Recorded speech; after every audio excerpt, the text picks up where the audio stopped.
ആരോഗ്യരംഗത്തെ സുരക്ഷിതയില്ലായ്മയുടെ തെളിവുകളാണ് ഇപ്പോൾ പുറത്തു വന്നുകൊണ്ടിരിക്കുന്ന വാർത്തകൾ.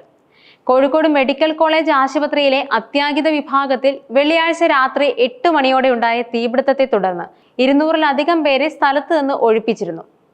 സംഭവം നടന്നത് താഴത്തെ നിലയിലെ MRI സ്കാൻ വിഭാഗത്തിന് സമീപമാണ്. എന്നാൽ UPS സിസ്റ്റത്തിലെ തകരാറാണ് ഇതിന് കാരണമെന്നാണ് പുറത്തു വന്നിരുന്ന റിപ്പോർട്ടുകൾ. ഇവിടുത്തെ ഒരു പ്രധാന പ്രശ്നമായി അപ്പോൾ നിലനിന്നിരുന്നത് കനത്ത പുകയും തന്നെയായിരുന്നു. കനത്ത പുക കാരണം ശ്വസിക്കാൻ ബുദ്ധിമുട്ടുണ്ടെന്ന് നിരവധി പേർ പരാതിപ്പെട്ടിട്ടുണ്ടെങ്കിലും ആളപായമോ പരിക്കുകളോ ആ സമയത്ത് റിപ്പോർട്ട് ചെയ്തിട്ടില്ലായിരുന്നു. എന്നാൽ പിന്നീട് ഞെട്ടിക്കുന്ന വാർത്തകളായിരുന്നു പുറത്തു വന്നിരുന്നത്. സർക്കാർ മെഡിക്കൽ കോളേജ് ആശുപത്രിയിൽ വെള്ളിയാഴ്ച 5 പേർ മരിച്ചത് രാത്രിയിലുണ്ടായ ഷോർട്ട് സർക്യൂട്ടിനെ തുടർന്നുണ്ടായ പുക ശ്വസിച്ചതിനെ തുടർന്നാണെന്നും മെഡിക്കൽ കോളേജ് അധികൃതർ വ്യക്തമാക്കുമെന്ന് പ്രതീക്ഷിച്ചിരുന്നു. പക്ഷെ സംഭവിച്ചത് അങ്ങനെ അല്ലായിരുന്നു. പുക ശ്വസിച്ചുള്ള മരണകാരണം അല്ലെന്നായിരുന്നു ആരോഗ്യവകുപ്പ് പറഞ്ഞിരുന്നത്. കൂടാതെ സംഭവവുമായി ബന്ധപ്പെട്ട് അസ്വാഭാവിക മരണത്തിന് പോലീസ് കേസെടുക്കുകയും ചെയ്തു. PMSSY ബ്ലോക്ക് എമർജൻസി ഡിപ്പാർട്ട്മെന്റിലെ MRI യൂണിറ്റിലെ UPSലുണ്ടായ ഷോർട്ട് സർക്യൂട്ടാണ് ഇത്തരത്തിലൊരു വലിയ സ്ഫോടനത്തിനും പുകവ്യാപനത്തിനും കാരണമായത്.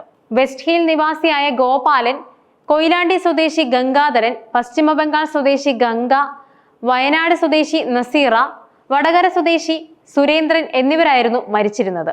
പുക ശ്വസിച്ചല്ല മരണങ്ങൾ സംഭവിച്ചതെന്നും ആശുപത്രി അധികൃതർ അറിയിച്ചു. എന്നിരുന്നാലും മരിച്ചയാളുകളുടെ ചില ബന്ധുക്കൾ ഉന്നയിച്ച ആരോപണങ്ങളുടെ വെളിച്ചത്തിൽ വ്യക്തത തേടുകയായിരുന്നു. എന്നാൽ പോസ്റ്റ്മോർട്ടം റിപ്പോർട്ട് വന്നപ്പോൾ ഹൃദയാഘാതമാണ് മരണകാരണമെന്നായിരുന്നു റിപ്പോർട്ടുകൾ. 3 രോഗികൾ ആരോഗ്യ പ്രശ്നങ്ങൾ മൂലമാണ് മരിച്ചതെന്ന് ആശുപത്രി അധികൃതർ അവകാശപ്പെടുന്നുണ്ട്. മാത്രമല്ല അവരുടെ ബന്ധുക്കൾ എതിർപ്പ് പ്രകടിപ്പിച്ചിട്ടുമില്ല. വയനാട് സ്വദേശിയായ നസീറയെയും പശ്ചിമ ബംഗാൾ സ്വദേശിയായ ഗംഗയെയും ആത്മഹത്യാശ്രമത്തെ തുടർന്ന് ആശുപത്രിയിൽ പ്രവേശിപ്പിച്ചതായി റിപ്പോർട്ടുകളുമുണ്ട്. ആശുപത്രിയിൽ എത്തുന്നതിന് മുമ്പ് ഗംഗ മരിച്ചിരുന്നുവെന്നും മെഡിക്കൽ കോളേജ് പ്രിൻസിപ്പൽ പറഞ്ഞു. അതേസമയം നസീറയുടെ മരണത്തിൽ അശ്രദ്ധയുണ്ടെന്ന് ആരോപിച്ച് പ്രശ്നങ്ങളും ഉണ്ടായി. കൂടാതെ വെന്റിലേറ്ററിൽ നിന്നും നീക്കം ചെയ്ത ശേഷമാണ് അവർ മരിച്ചതെന്ന് അവരുടെ സഹോദരൻ ആരോപിച്ചിരുന്നു. നസീറ ICUവിലുമായിരുന്നു. മാത്രമല്ല ഇവിടുത്തെ എമർജൻസി വാതിൽ ഒരു ചങ്ങല കൊണ്ട് പൂട്ടിയിരുന്നു. ഓക്സിജനും മറ്റ് ചികിത്സകളും നൽകിയിരുന്നതിനാൽ വാതിൽ തുറന്ന ICUവിലെ രോഗികളെ പുറത്തെത്തിക്കേണ്ടി വന്നു. കൂടാതെ വെന്റിലേറ്റർ പിന്തുണയില്ലാതെ അവരെ പുറത്താണ് കിടത്തിയതും. പിന്നീട് വീണ്ടും മാറ്റിയപ്പോൾ പൾസ് തകരാറിലാവുകയും അവർ മരിക്കുകയും ചെയ്തുവെന്നാണ് സഹോദരൻ പറയുന്നത്. PMSSY കെട്ടിടത്തിൽ ആകെ 200 രോഗികൾ ഉണ്ടായിരുന്നു.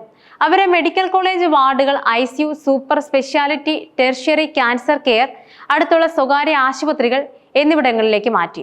ഈ വിഷയത്തിൽ ആരോഗ്യമന്ത്രി വീണ ജോർജിനെതിരെയും കേരളത്തിന്റെ ആരോഗ്യ മന്ത്രാലയത്തിനെതിരെയും ഒരുപാട് വിമർശനങ്ങൾ പിന്നീട് ഉണ്ടായിരുന്നു. കോഴിക്കോട് മെഡിക്കൽ കോളേജ് ആശുപത്രിയിലെ അത്യാഹിത വിഭാഗത്തിൽ നടന്ന സംഭവം നിർഭാഗ്യകരമാണെന്നും സംഭവിക്കാൻ പാടില്ലാത്തതാണെന്നും കേരള മുഖ്യമന്ത്രി പിണറായി വിജയൻ പറഞ്ഞിരുന്നു. കൂടാതെ സംഭവത്തിൽ 5 രോഗികൾ മരിച്ചതായി റിപ്പോർട്ടുകൾ പുറത്തു വന്നതിനെ തുടർന്നാണ് വിവാദം പൊട്ടിപ്പുറപ്പെട്ടത്. ആരോപണ വിധേയമായ വീഴ്ചകൾക്ക് ആരോഗ്യമന്ത്രി വീണ ജോർജ് ഉത്തരവാദിത്തം ഏറ്റെടുത്ത് രാജിവെക്കണമെന്ന് മുൻ BJP സംസ്ഥാന പ്രസിഡന്റ് K. സുരേന്ദ്രൻ ആവശ്യപ്പെടുകയും ഉണ്ടായി. അസ്വാഭാവിക മരണത്തിന് ലോക്കൽ പോലീസ് കേസെടുക്കുകയും ചെയ്തു. 5 മൃതദേഹങ്ങളുടെ പോസ്റ്റ്മോർട്ടം നടത്തുമെന്നും ആശുപത്രി അധികൃതർ ഇതിനോടകം അറിയിച്ചിരുന്നു. എന്നാൽ പോസ്റ്റ്മോർട്ടത്തിന് ശേഷമായിരുന്നു മരണകാരണം ഹൃദയാഘാതമാണെന്നുള്ള വെളിപ്പെടുത്തലുകൾ പുറത്തു വന്നത്. വെള്ളിയാഴ്ച രാത്രി 8 മണിയോടെയാണ് സംഭവം നടന്നത്. 7 നിലകളുള്ള ആശുപത്രി കെട്ടിടത്തിലെ അത്യാഹിത വിഭാഗത്തിൽ നിന്നും ഷോർട്ട് സർക്യൂട്ടിനെ തുടർന്ന് പുക ഉയർന്നു വരികയായിരുന്നു. ആ സമയത്ത് കെട്ടിടത്തിൽ ഏകദേശം 200 രോഗികൾ ഉണ്ടായിരുന്നു. എന്നാൽ അതിൽ 40 പേർ അത്യാഹിത വിഭാഗത്തിലായിരുന്നു. രോഗികളെ ഒഴിപ്പിക്കുന്നതിനും മാറ്റുന്നതിനുമുള്ള അടിയന്തര പ്രവർത്തനങ്ങൾ നടത്തി. കൂടാതെ ഏതാനും മണിക്കൂറുകൾക്കുള്ളിൽ സ്ഥലം മാറ്റവും പൂർത്തിയാക്കി. പുകയുമായി മരണങ്ങൾക്ക് ബന്ധമില്ലെന്ന് ആശുപത്രി അധികൃതർ വാദിക്കുകയും ചെയ്തു. എന്നാൽ 5 രോഗികളിൽ 3 പേർ പുക ശ്വസിച്ചാണ് മരിച്ചതെന്ന് വയനാട് കോൺഗ്രസ് MLA T. സിദ്ദിഖ് അവകാശപ്പെട്ടു. കൂടാതെ കൃത്യസമയത്ത് വൈദ്യസഹായം ലഭിച്ചില്ലെന്നും അദ്ദേഹം ആരോപിക്കുന്നുണ്ടായിരുന്നു. ഷോർട്ട് സർക്യൂട്ടിനെ കുറിച്ച് വിശദമായ അന്വേഷണം നടത്തുന്നതിനായി ജില്ലാ ഭരണകൂടം ബാധിത വാർഡ് സീൽ ചെയ്യുകയും ഉണ്ടായി. ആരോഗ്യവകുപ്പ്, ഫയർഫോഴ്സ്, ഇലക്ട്രിക്കൽ ഇൻസ്പെക്ടറേറ്റ് എന്നിവരെ ഉൾപ്പെടുത്തി സമഗ്രമായ അന്വേഷണം നടത്തണമെന്നായിരുന്നു സിദ്ദിഖ് ആവശ്യപ്പെട്ടത്. നിലവിൽ ഈ കെട്ടിടത്തിന് 2 വർഷം മാത്രമേ പഴക്കമുള്ളൂ. 190 കോടി രൂപ ചെലവിലാണ് ഇത് നിർമ്മിച്ചതും.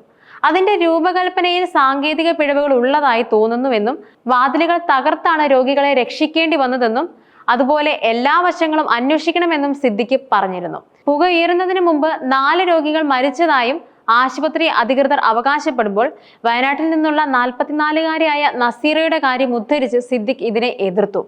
പുകയുടെ ഇടയിൽ വെന്റിലേറ്ററിൽ നിന്നും അവരെ മാറ്റി അങ്ങനെയാണ് അവർ മരിച്ചതെന്നും ബന്ധുക്കൾ ആരോപിച്ചു.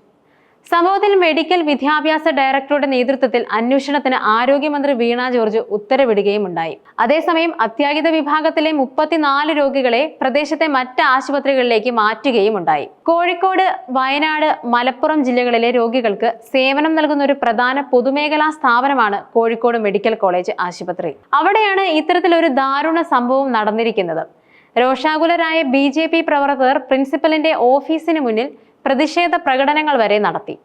കൂടാതെ സംസ്ഥാനത്തെ ആരോഗ്യ സംവിധാനത്തെ പരാജയമാണെന്ന് സുരേന്ദ്രൻ വിമർശിക്കുകയും ചെയ്തു. എന്നാൽ അവിടെയൊക്കെ ന്യായീകരണം നടത്തിയ ആരോഗ്യ മേഖലയ്ക്ക് വീണ്ടും തിരിച്ചടി തന്നെയാണ് സംഭവിച്ചത്. കാരണം കോഴിക്കോട് മെഡിക്കൽ കോളേജ് അത്യാഹിത വിഭാഗത്തിൽ വീണ്ടും പുകയുയർന്നു. പുക ഉയർന്നതോടെ സൈറൻ മുഴങ്ങിയതിൽ പരിഭ്രാന്തരായ രോഗികളിൽ പലരും താഴേക്കിറങ്ങി ഓടി. അത്യാഹിത വിഭാഗത്തിലെ 6-ാം നിലയിലാണ് ഇലക്ട്രിക്കൽ ഇൻസ്പെക്ടറേറ്റിന്റെ പരിശോധനയ്ക്കിടെ പുക കണ്ടത്. പുക ഉയർന്നതിനെ തുടർന്ന് കെട്ടിടത്തിലെ മറ്റു നിലകളിൽ ഉണ്ടായിരുന്ന രോഗികളെ ഒഴിപ്പിച്ചു. ഇലക്ട്രിക്കൽ വിഭാഗത്തിന്റെ അനുമതിയോടെയാണ് ഇന്നലെ കെട്ടിടത്തിൽ 3-4 നിലകളിൽ രോഗികളെ പ്രവേശിപ്പിച്ചതെന്നാണ് ആശുപത്രി അധികൃതരുടെ വിശദീകരണം. കഴിഞ്ഞ വെള്ളിയാഴ്ചയും അത്യാഹിത വിഭാഗത്തിൽ പുകയും പൊട്ടിത്തെറിയും ഉണ്ടായിരുന്നു. ഇപ്പോൾ വീണ്ടും അത് തന്നെ സംഭവിച്ചിരിക്കുകയുമാണ്.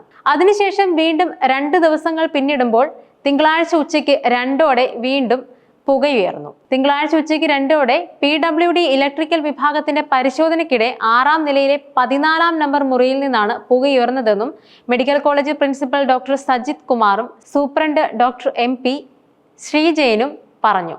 അഗ്നിരക്ഷാസേന എത്തിയാണ് പുക ശമിപ്പിച്ചത്. കാർഡിയാക് ഓപ്പറേഷൻ തിയേറ്റർ അടക്കം പ്രവർത്തന സജ്ജമാക്കാനിരുന്നതിനിടെയാണ് ഇന്നലെ പരിശോധന നടത്തിയത്. പുക ഉയർന്ന സമയത്ത് തന്നെ 3-4 നിലകളിലെ വാർഡുകളിൽ ഉണ്ടായിരുന്ന 20 രോഗികളെ ഒഴിപ്പിച്ചു. കഴിഞ്ഞ വെള്ളിയാഴ്ച അത്യാഹിത വിഭാഗത്തിലുണ്ടായ പൊട്ടിത്തെറിയിലും പുകയിലും അടച്ചിട്ട കെട്ടിടത്തിലാണ് ഇന്നലെ രോഗികളെ പ്രവേശിപ്പിച്ച ഉടൻ തന്നെ വീണ്ടും പുകയുയർന്നത്. സംഭവത്തിൽ വിശദമായ അന്വേഷണം നടത്തണമെന്നും രോഗികളുടെ ജീവൻ വെച്ചുള്ള കളി അനുവദിക്കാനാകില്ലെന്നും സ്ഥലത്തെത്തിയ MK രാഘവൻ MP പറഞ്ഞു. ഇത് സംബന്ധിച്ച് പ്രധാനമന്ത്രിക്കും മുഖ്യമന്ത്രിക്കും പരാതി നൽകുമെന്നും അദ്ദേഹം അറിയിച്ചു. വിവിധ യുവജന സംഘടനകളും മെഡിക്കൽ കോളേജിൽ പ്രതിഷേധം സംഘടിപ്പിച്ചു. എന്നാൽ ഇപ്പോൾ കോഴിക്കോട് മെഡിക്കൽ കോളേജിലെ UPS റൂമിൽ പുക കണ്ട സംഭവത്തിന് ശേഷം സുരക്ഷാ പരിശോധനകൾ നടക്കുന്നതിനിടയിൽ സർക്കാർ അനുമതിയില്ലാതെ കെട്ടിടത്തിന്റെ 2, 3, 4 നിലകളിൽ രോഗികളെ പ്രവേശിപ്പിച്ചതിൽ ആരോഗ്യവകുപ്പ് മന്ത്രി വീണ ജോർജ് വിശദീകരണം തേടി. മെഡിക്കൽ കോളേജ് സൂപ്രണ്ടിനോട് വിശദീകരണം തേടാൻ മെഡിക്കൽ വിദ്യാഭ്യാസ വകുപ്പ് ഡയറക്ടർക്കാണ് മന്ത്രി നിർദ്ദേശം നൽകിയത്. സുരക്ഷ ഉറപ്പാക്കിയതിനു ശേഷം മാത്രമേ രോഗികളെ പ്രവേശിപ്പിക്കാൻ പാടുള്ളൂവെന്നും കഴിഞ്ഞ ദിവസം കോഴിക്കോട് നടന്ന യോഗത്തിൽ തീരുമാനിച്ചിരുന്നു. പിന്നീടാണ് ഇത്തരത്തിലുള്ള സംഭവങ്ങൾ വീണ്ടും അരങ്ങേറിയത്.